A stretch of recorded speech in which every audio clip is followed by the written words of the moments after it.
quem já pudesse adiantar, pegar caderno, caneta, né? Quiser anotar a aula, claro. Agora, se você for do tipo igual a mim, por exemplo, que absorve mais conteúdo prestando atenção na aula, fique à vontade, tá? E cada um absorve o conteúdo da melhor forma.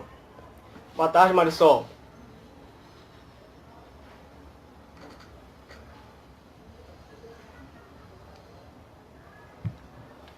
Bom, dei aí um minuto, né? Eu falei que ia começar às 16, são 16h01. Então eu vou dar início aí à aula, tá bom? Deixa eu ver. 16h02 na verdade.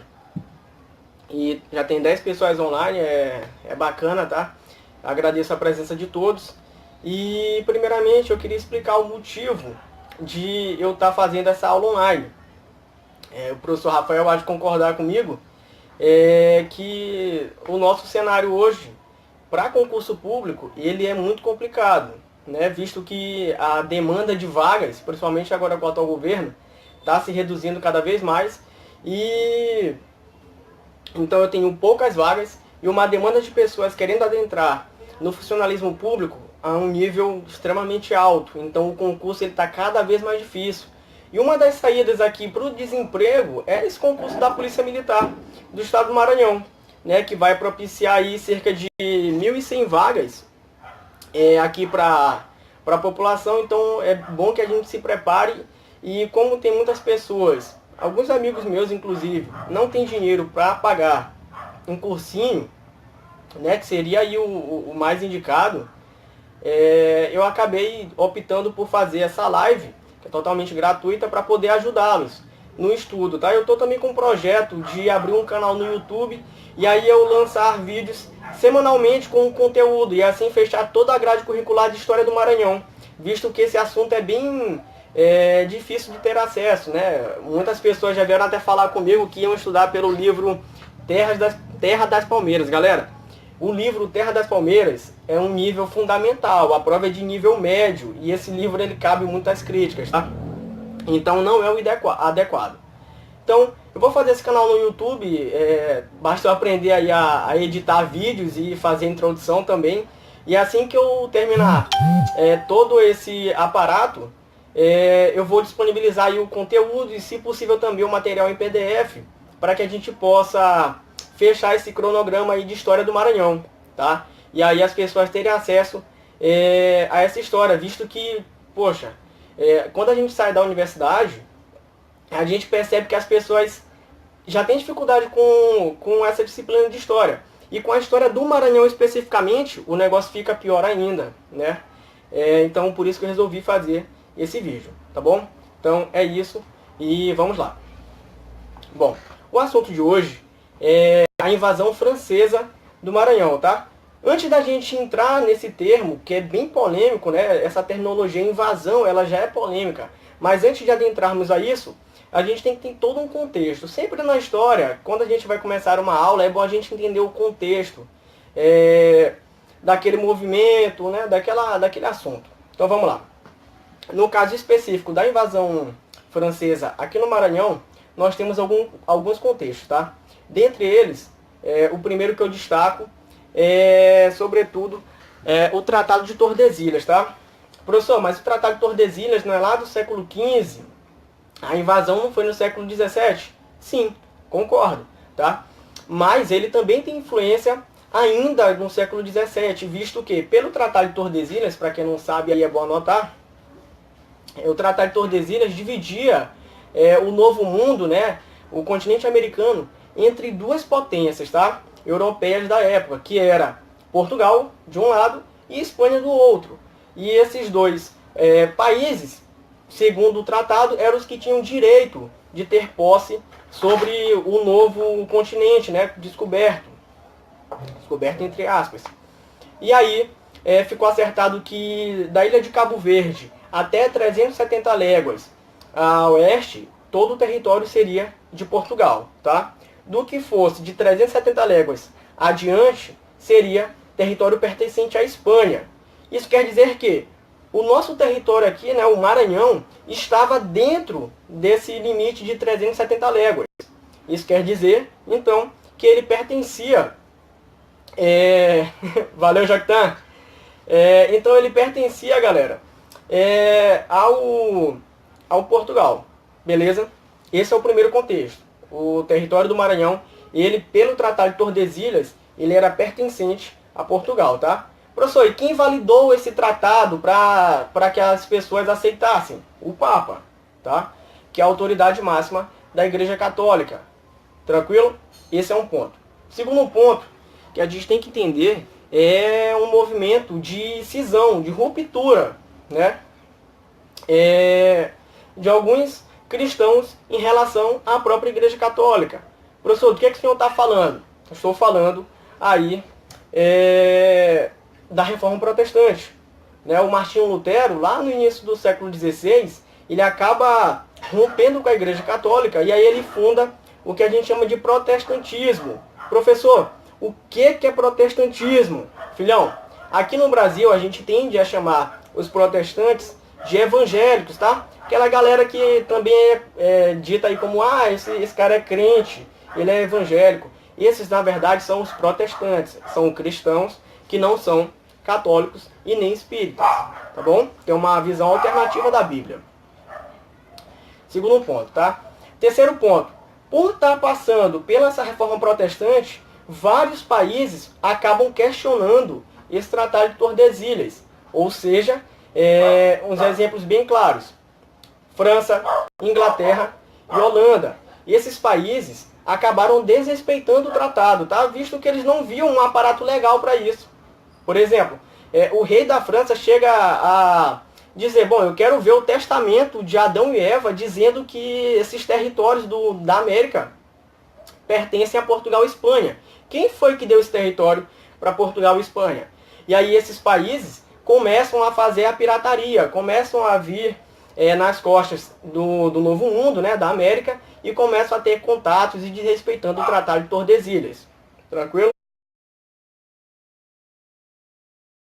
O último contexto que, por exemplo, a Banca CESP pode te cobrar lá na tua prova da Polícia Militar é que nesse momento em que há invasão francesa, no Maranhão especificamente, há uma União Ibérica. O que é União Ibérica, professor? Olha, é bem simples, tá? União Ibérica nada mais é do que um rei lendário lá de Portugal. Ele é lendário, mas também ele existiu, tá? O rei Dom Sebastião, lá de Portugal, ele morre e ele não deixa herdeiros diretos. Isso quer dizer que houve uma vacância no trono de Portugal. E o rei da Espanha, né, ele era primo desse caboquinho aí, o Dom Sebastião. E aí ele fala o seguinte, olha, eu já sou rei de Portugal.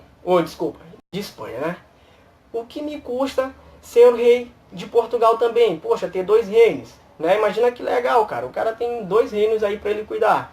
Ia ser bacana, né? Imagina o tanto de poldinha que não tá ali na cola dele. Então, ele acaba exigindo ser coroado como rei de Portugal, tá?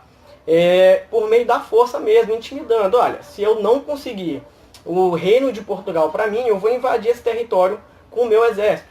E aí a elite francesa, a elite portuguesa, né, nobre, acaba cedendo às pressões.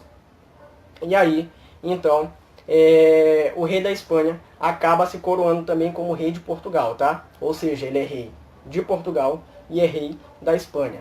Esse processo é chamado de União Ibérica. Tranquilo? Pois bem, a União Ibérica ela vai de 1580 até 1640. E então, professor, agora o senhor vai entrar na invasão francesa? Sim, a invasão francesa ela ocorre em 1612, nesse intervalo, tá? De União Ibérica. Tranquilo?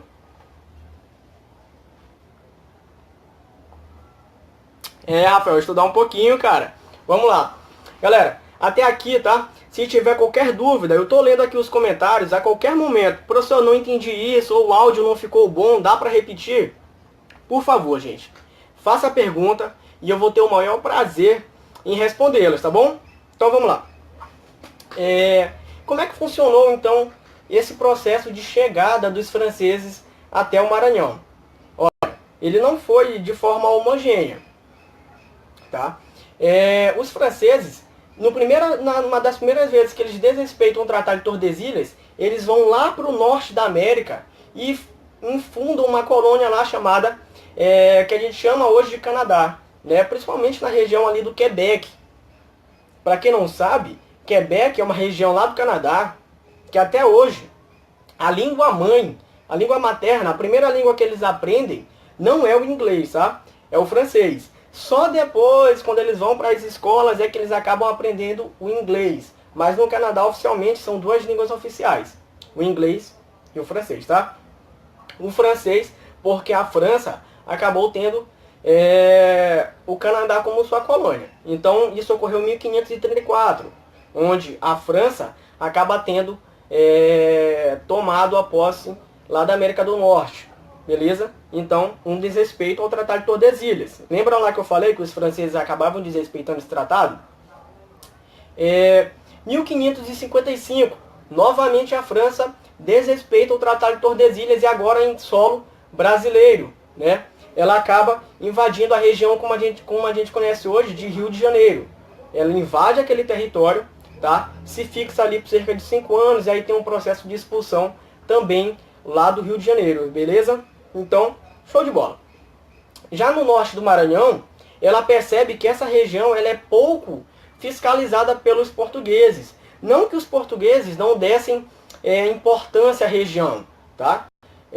Existem alguns professores que acabam dizendo que Portugal não dava importância ao Maranhão.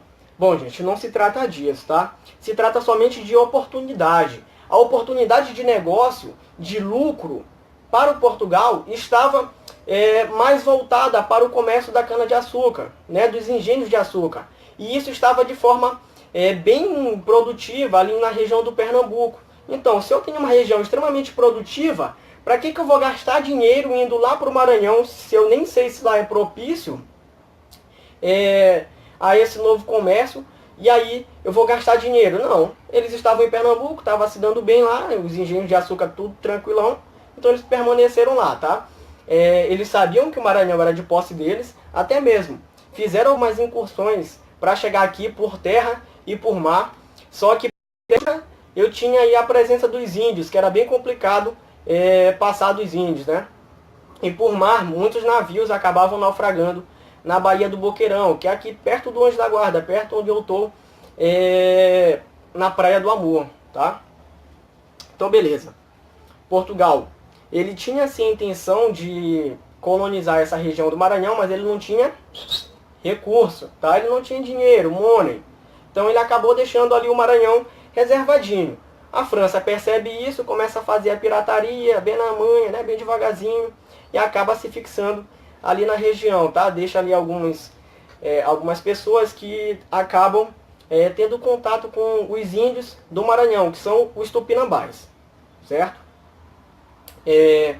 Tinha um cara em específico, o Desvaux, tá? Devaux, desculpa, que ele pega o seu navio e ele passou um tempo aqui entre os tupinambás, ele volta para a França e aí lá ele começa a espalhar notícia de que existia uma terra aqui no Nordeste brasileiro que Portugal não dava muita importância, né? Que estava desguarnecido.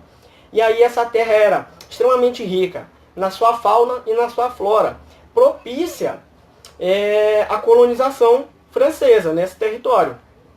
E aí o rei francês acaba sabendo dessa notícia, né, o Henrique IV, ele acaba sabendo disso, mas ao mesmo tempo ele fica desconfiado. Desconfiado como? Olha, o cara vem me falar que um território que é português, é cheio de riquezas, e Portugal não dá importância, tem alguma coisa de errado. E para resolver essa desconfiança, ele acaba elegendo um fidalgo, né, que aí eu acho que todo mundo conhece, porque já deve ter passado na avenida, um cara chamado Daniel de Latouche. Ele fala para Daniel de Latouche da seguinte forma, porque eu estava lá, viu gente? É uma coisa ocular, eu consegui ver. Ele falou: Daniel, meu peixão, é o seguinte, tu vai lá para aquelas terras do Maranhão, dá uma verificada se realmente aquele território é tão produtivo e a gente pode investir na colonização lá, volta com o relatório e me diz, beleza? Daniel estava fazendo nada lá na França, né? Só tomando um champanhe, e falou: não, Não, senhor Henrique, eu vou lá. E aí ele parte para o Maranhão em 1610, certo? Pô, Adriele, obrigado. Meu filho também está acompanhando aí de 1 ano. Vamos lá, voltando. Então, o Daniel de Latouche, ele acaba saindo lá da França em 1610, vem para o Maranhão e aqui ele acaba tendo a confirmação de que as terras eram propícias sim para a colonização francesa, tá? E aí, gente, ele pega, faz um relatório bonitinho, rapaz, aqui tem palmeira pra caramba, a terra é fértil, tem muito povo para trabalhar, né, que eram os nativos, e ele volta para a França para mostrar para o rei o relatório e dizer para o rei que sim, é interessante fazer a colonização dessa região. Só que quando ele volta, galera, lá para a França, deixa eu ver se alguém consegue colocar aí no comentário, o que aconteceu? O que acontece quando o Daniel de Latouche volta para a França para mostrar para o rei que esse território maranhense era propício?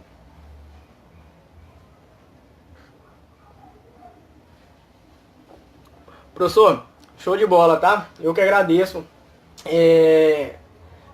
o seu elogio, tá? Bom, ninguém respondeu, parece que eu estou falando com a parede, mas tudo bem. Daniel de Latouche, galera, quando ele volta lá para a Europa, né, especificamente para a França, ele se dá conta de que o rei Henrique IV foi assassinado, tá? Por motivos ali ou religiosos ou políticos, a gente não sabe ao certo, mas a gente sabe que um cidadãozinho chamado François Ravaillac acabou assassinando ele. Enquanto ele se deslocava, o cara adentrou na carruagem dele e acabou dando 2 facadas no bucho dele, tá? E aí o rei, né, com 2 facadas no bucho, só se ele fosse Rambo, para ele não morrer. E aí ele acaba morrendo e Daniel de Latouche chega para mostrar o relatório para ele e aí o cara bateu as botas. Mediante a isso, tem a esposa, né, do rei Henrique IV, acaba assumindo como regente a Maria de Médici, que era a mãe do Luís XIII. Ela acaba assumindo como regente porque o seu filho era criança ainda, né? E aí o Daniel de Latouche, bom, eu vou oferecer o relatório para ela. Ele oferece para ela, ela analisa aquele relatório e fala, olha, Daniel de Latouche, tranquilo, cara. Tu tem autorização da França para ir representar o nosso país nessa colonização. Entretanto, tu não vai ter o financiamento francês. Vai ser uma expedição de forma privada, tá? Com os teus recursos. E aí Daniel de Latouche acaba dando uma desmotivada, certo? E aí ele passa, galera, 2 anos para poder angariar recursos. E ele só vai conseguir esses recursos com uma parceria com o François de Razilly e também com Nicolas de Harley, tá? E aí essa parceria deles 3, eles conseguem 3 navios, o Regente, a Charlotte e também a Santana. E além disso, eles conseguem aí cerca de 500 homens corajosos que aceitam sair da França e vir para cá, para o nosso território, em busca de colocar esse projeto para poder funcionar, tá? O projeto esse que foi denominado de a França Equinocial, tá bom? Então guarde bem esse nome, galera. França Equinocial. Toda vez que eu falar de França Equinocial, a prova lá do CESP, colocar se é certo ou errado, sobre a França Equinocial, representar a invasão francesa no Maranhão, você vai dizer que está certo. A França Equinocial realmente é um projeto que acaba instaurando os franceses aqui no Maranhão. Tranquilo?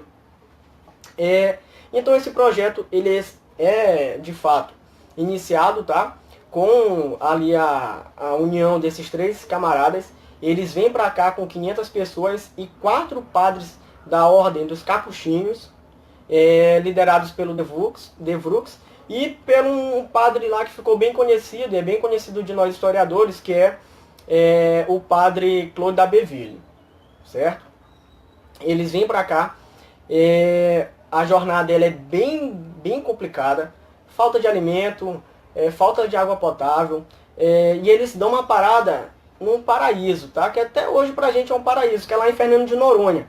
Eles param lá e nos relatos de Claude d'Abbeville, ele deixa bem claro, por exemplo, que essa região de Fernando de Noronha já tinha a presença dos portugueses e também de alguns nativos, com espécies exógenas, tá?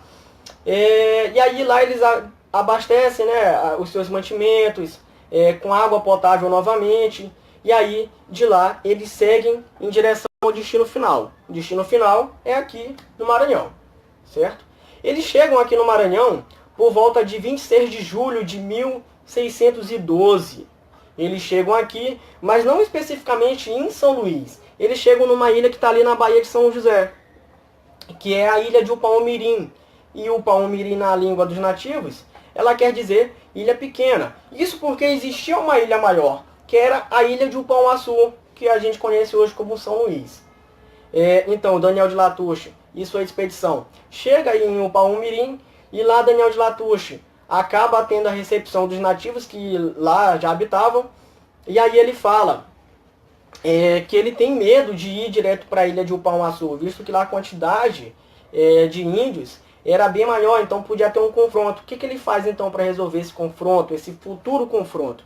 Ele manda uma pequena expedição em direção à ilha de Upauaçu, verificar como é que eles seriam recebidos, se ia ter austeridade ou se eles teriam um recepcionamento bem feito. E aí ele manda uns camaradas lá, franceses, em direção à ilha principal, que é a ilha de Upauaçu.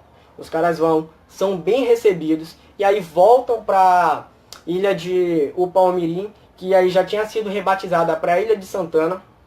Voltam e dão o ok para Daniel de Latouche. Então Daniel de Latouche, a partir desse ok, acaba chegando na ilha de Upauaçu, né, que a gente conhece hoje como Ilha de São Luís. Galera, coloquem aí nos comentários se está dando para entender o áudio, né? Se vocês estão tendo alguma dúvida, querem que eu explique algo de confuso que eu possa ter falado, tá? Jefferson, brigadão, cara. É uma iniciativa bem, né, que eu achei bem bacana, e um jeito de eu poder ajudar as pessoas.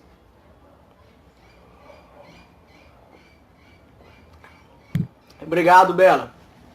Então, até aqui tá tudo tranquilo, né? Ninguém colocou aí no comentário que eu tô falando besteira, então, até agora, eu acho que tá dando pra entender, né? Apesar da minha voz não ser a mais bonita e meu rosto não ser muito chamativo, mas tudo tranquilo. Pô, Rafael, show de bola, cara. Então vamos lá, gente. O que eu posso falar, né? Quando o Daniel de Latouche chega aqui no nosso território, especificamente na ilha de São Luís, ele trata de montar um forte, tá? Para quem não sabe, um forte, né? Para poder se defender de um futuro ataque português, porque ele sabia que ele estava desrespeitando um tratado de Tordesilhas, e ele sabia que esse território era de Portugal. Então o que ele faz? Mediante isso, ele, olha, se Portugal souber que eu estou aqui, eles vão querer expulsar a gente desse território, porque esse território não é nosso. Então, nós temos que montar uma defesa. E aí ele faz um forte com a ajuda dos nativos, e esse forte acaba recebendo o nome de Forte de São Luís. E aí tem algumas, como eu posso dizer, deixa eu ver se eu lembro aqui a palavra exata, tá? Duas explicações, na verdade, para o surgimento desse nome. Há pessoas que atribuem esse nome, Forte de São Luís, em homenagem ao pequeno Luís XIII, né, lá o futuro rei de França, e há pessoas também que dizem que esse nome foi em homenagem ao São Luís, ao santo, tá? São Luís. Mas isso é até de certa forma irrelevante, mas a título de curiosidade, né? Irrelevante para entender a invasão, porque para entendermos aí se São Luís é fundada por franceses ou portugueses, aí vai ter uma relevância bacana, beleza?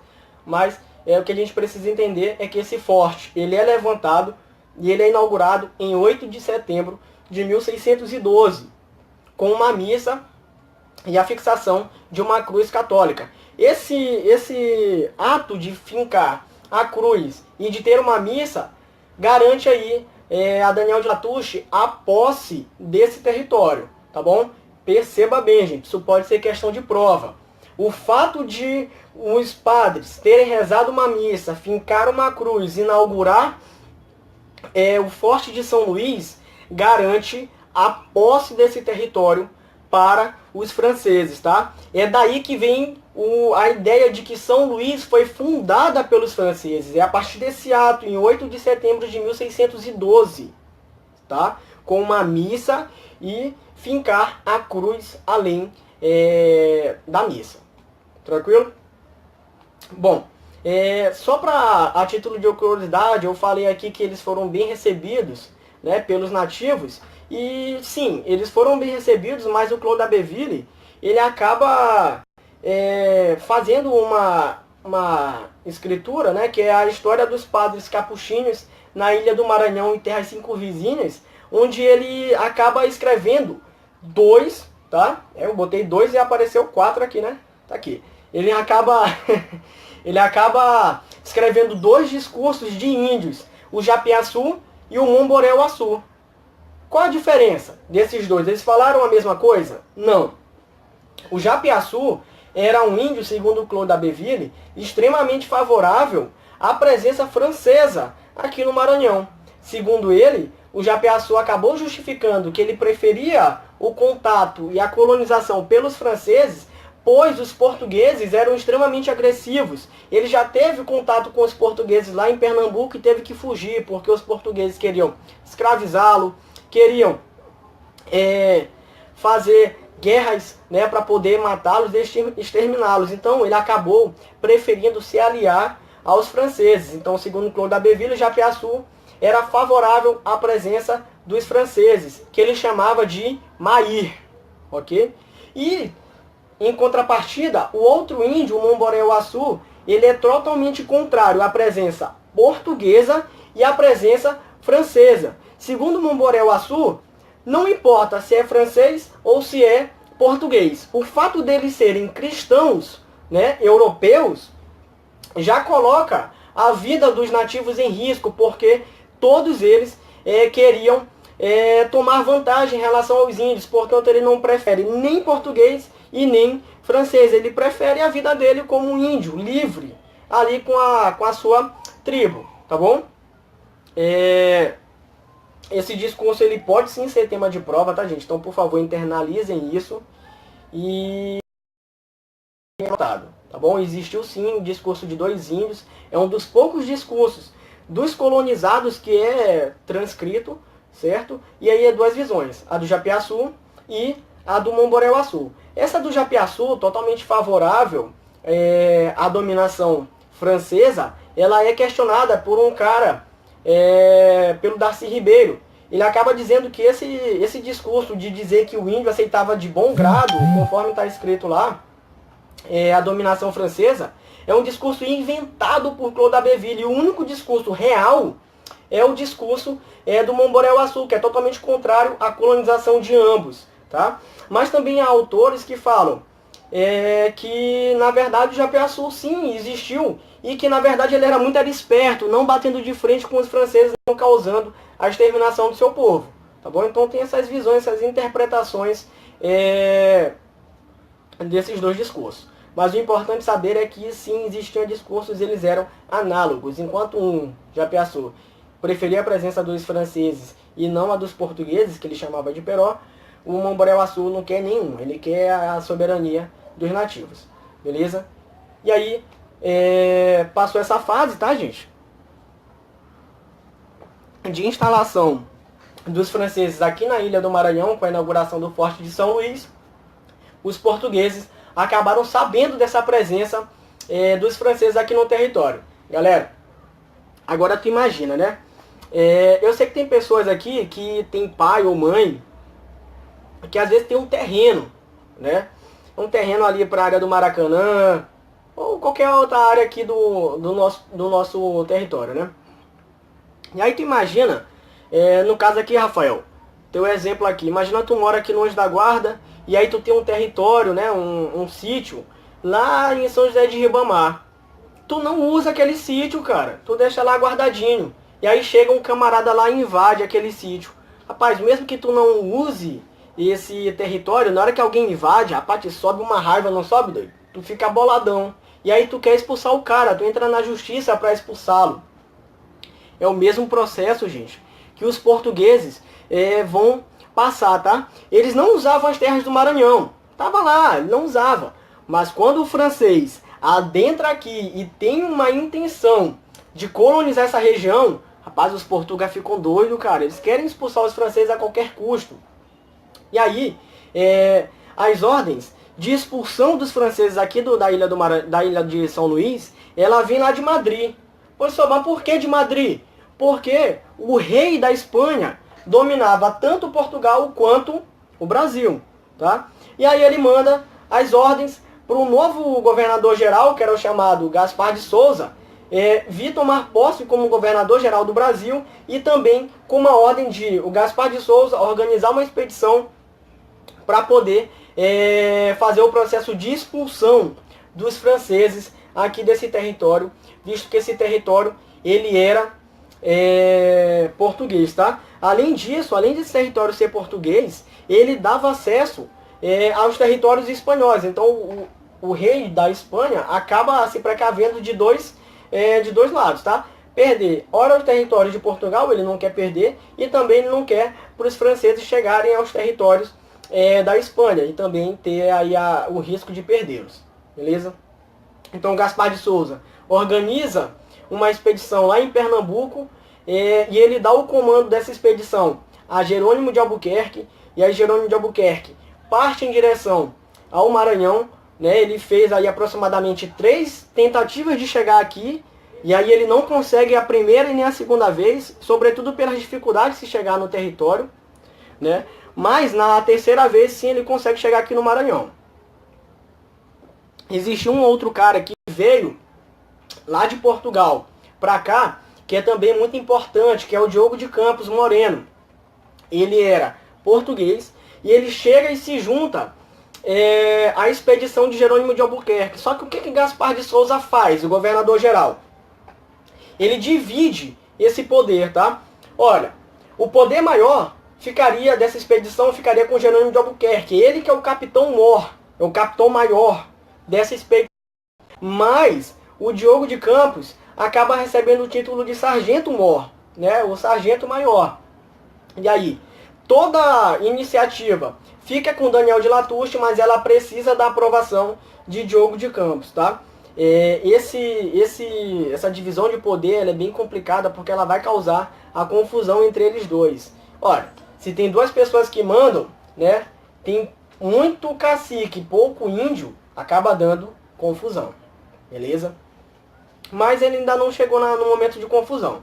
Eles chegam aqui no Maranhão, na região onde a gente hoje conhece como Icatu, e aí lá eles fundam um forte, né, o Forte de Santa Maria. Eles fundam um forte de Santa Maria numa praia onde era conhecida pelos índios como Guaxinduba. Ah, professor, já ouvi falar em Guaxinduba. Cara, era uma praia ali em Icatu, né, na região onde a gente vai para tirar uns tibum ali no rio. E aí eles chegam em Icatu, fazem um forte para poder se defender caso os franceses ataquem e se estabelecem lá. Tranquilo até aí? Tudo tranquilo, né, gente? Tá dando para entender aí a linha de raciocínio onde eu quero chegar, né?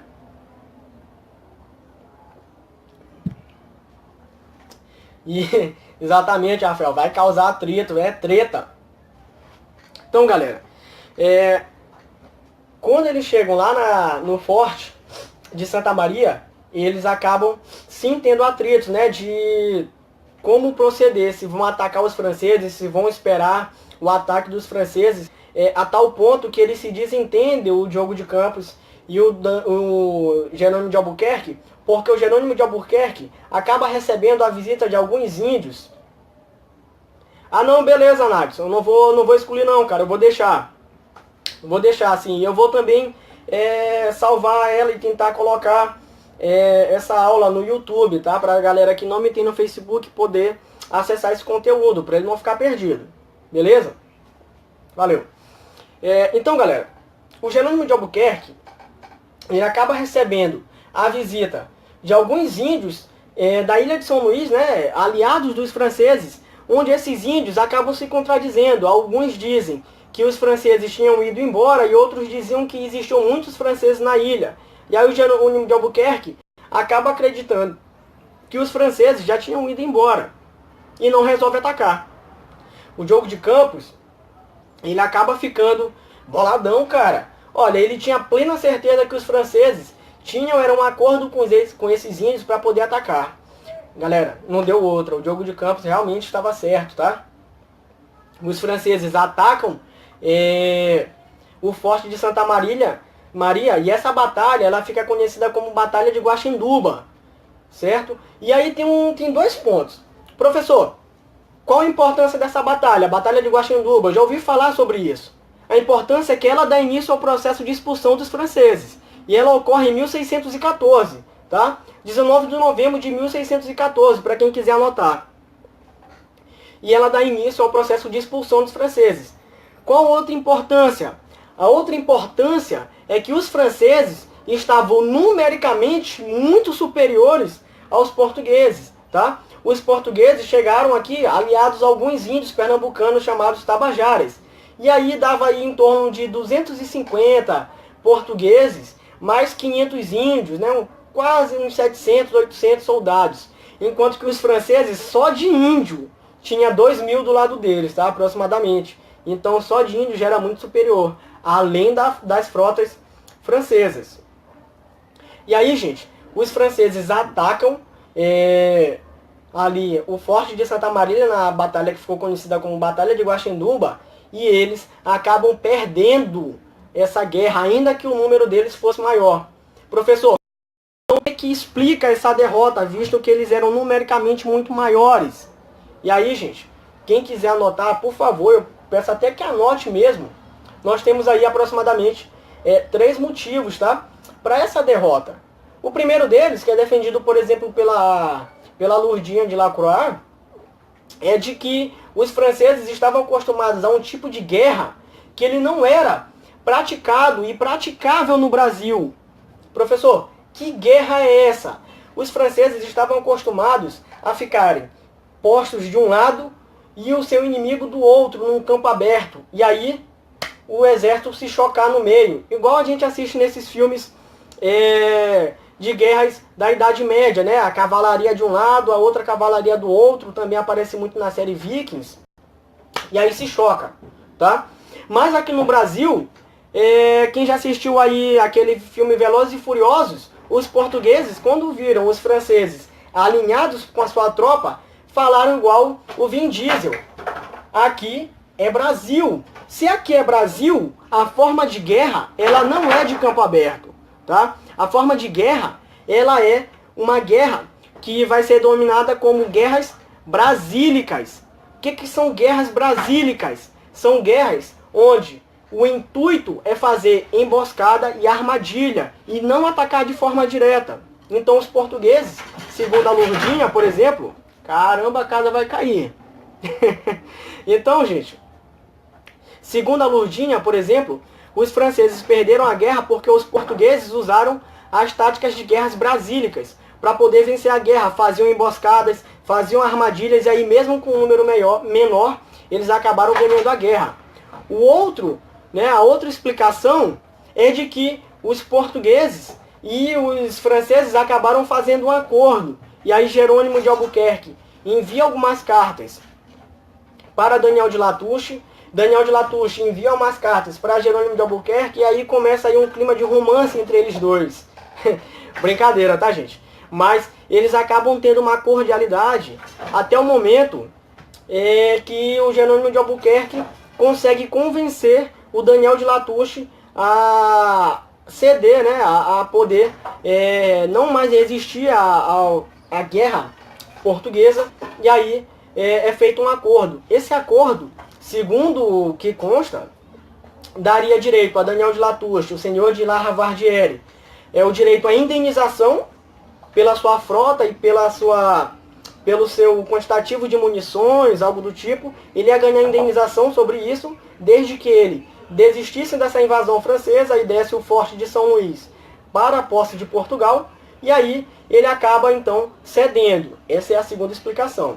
A terceira explicação é de que os franceses ficaram realmente de saco cheio dessa vida aqui no Maranhão. Era uma vida extremamente difícil, e aí por conta disso, eles já estavam perdendo a guerra mesmo e acabaram desistindo, deserdando e desistindo do combate e cedendo às pressões portuguesas, tá? Então eu tenho três táticas.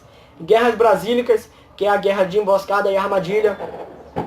Uma traição de Daniel de Latouche, onde ele faz um acordo com Jerônimo de Albuquerque e cede aos domínios portugueses em troca de uma indenização. E a terceira de que os franceses estavam passando por diversas dificuldades e acabaram cedendo à pressão portuguesa. Tranquilo?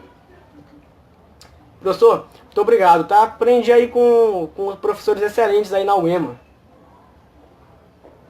Pois bem, galera.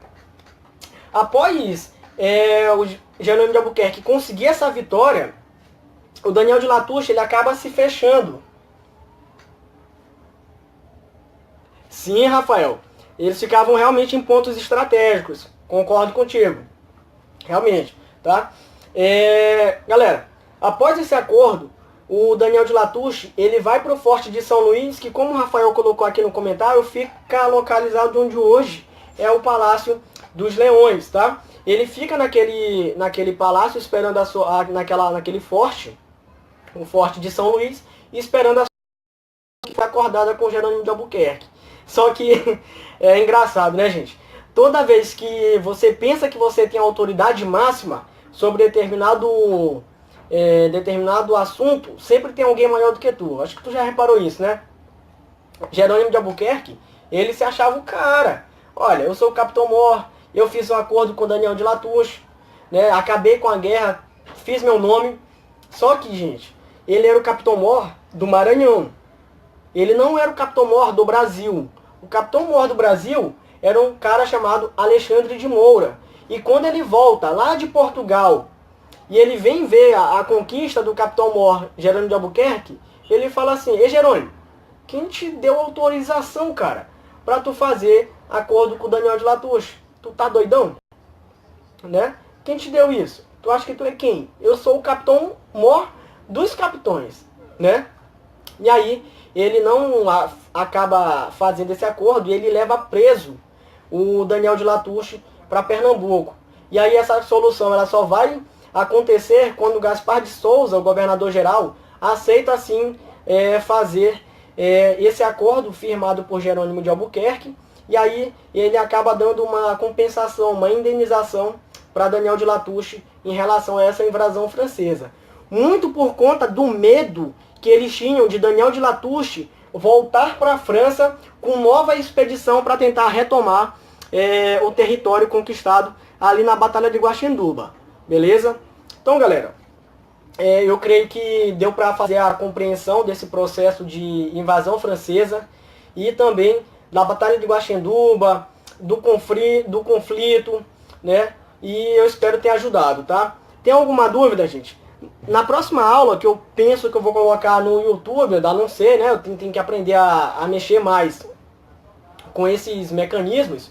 Eu vou dar início aí a uma discussão sobre se São Luís foi fundada por franceses ou por portugueses, porque eu tenho alguns autores que dizem que ele foi fundado, né? A cidade foi fundada por franceses, e eu tenho alguns autores que defendem que foi fundada por portugueses. Então a gente vai fazer um balanço para poder decidirmos que na verdade a gente não tem como decidir. A verdade é essa, a historiografia tem gente que defende dos dois lados. E aí a gente vai ver como é que isso cai na prova, para podermos não cairmos em nenhuma pegadinha do CESP. E aí a gente poder ter sucesso nessa prova da Polícia Militar, tá bom? De antemão, era isso, tá? Me sigam aí nas redes sociais, no Facebook, Daniel Lindoso, no Instagram também. Quem já quiser me adicionar lá no YouTube, o nome do canal, eu já coloquei o nome do canal, é Histórias do Tio Dan, beleza? Então, Histórias do Tio Dan, quiser, dá um confere lá, clica lá para se inscrever, pra gente já ver futuros vídeos, que eu vou, se tudo der certo, eu vou postar vídeos toda quarta-feira e eu vou fechar o conteúdo de História do Maranhão. Antes da prova você vai ter todo o conteúdo de graça, tá bom? De graça, até injeção na testa. Todo o conteúdo da História do Maranhão vai estar disponível lá. E aí você pode fazer o que bem quiser com esse conteúdo, assistir, divulgar, tá bom? Eu só peço em troca que compartilhem por exemplo, essa videoaula, que compartilhem, que tem um professor que se dispôs a ajudar quem quer passar no concurso da Polícia Militar, de forma gratuita, né, sem ganhar nada. E aí, vocês façam com que mais pessoas aprendam e se preparem da melhor forma possível para esse concurso, tá? Não só para esse concurso, mas, por exemplo, para a prova da UEMA, que é extremamente importante e é cobrado também a história do Maranhão. Tá? E para divulgar também a nossa história. A gente estuda tanta história aí de outros povos e a gente pouco sabe da nossa história. Tá bom? Então é esse o meu pedido para vocês. E, professor, tá? Pela influência que o senhor teve na minha escolha por também seguir a carreira de professor e por estar me apoiando nesse momento, agradeço também a todos que tiveram presentes nessa live. Eu não sei nem quanto tempo eu já fiquei aqui, cara. Deixa eu ver se dá pra ver. Não consigo nem ver. Mas, de antemão, eu agradeço imensamente a presença de todos, tá? E eu vou fazer isso com mais frequência também no canal do YouTube, novamente. Histórias do Tio Dan. Vou postar lá dia de quarta-feira, para a gente poder fechar.